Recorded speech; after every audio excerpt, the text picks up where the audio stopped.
Avui passarem el dia amb els Masnou Soler, l'Eva, el seu marit, el Joan, i els petits de la casa, l'Arnau, i aquest aprenent de Son Goku, l'Adrià.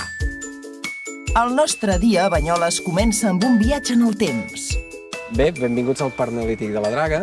Jo sóc Antoni Palomo, soc un dels codirectors de les excavacions i del projecte, i avui us intentaré explicar què és això del jaciment neolític de la Draga i per què és tan important, sobretot pel coneixement d'un moments molt antics de la prehistòria. A més de veure on vivien els primers banyolencs, a la Draga podem aprendre a fer les seves armes i també foc.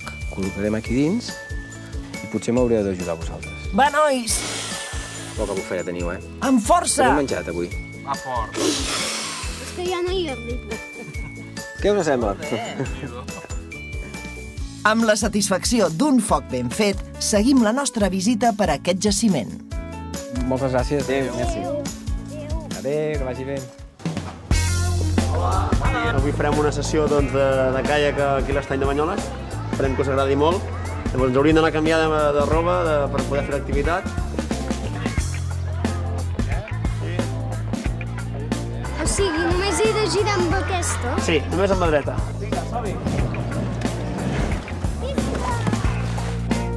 Estant a Banyoles, estava clar que la nostra família no marxaria sense remullar-se una mica.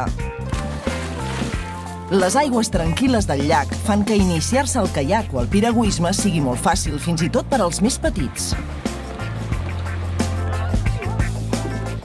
Ben fet, Joan! Us heu guanyat un bon dinar. Al restaurant Borestany ens espera un bon àpat per carregar les piles.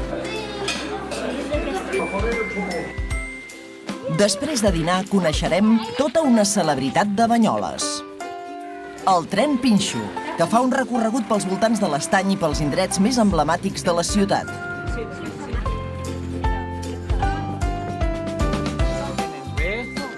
Us ha agradat?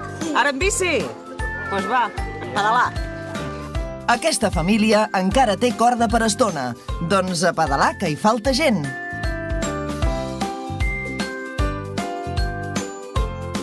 Tot pedalant, arribem a Can Maulà, un mas amb 800 anys d'història per descansar i recordar un dia perfecte.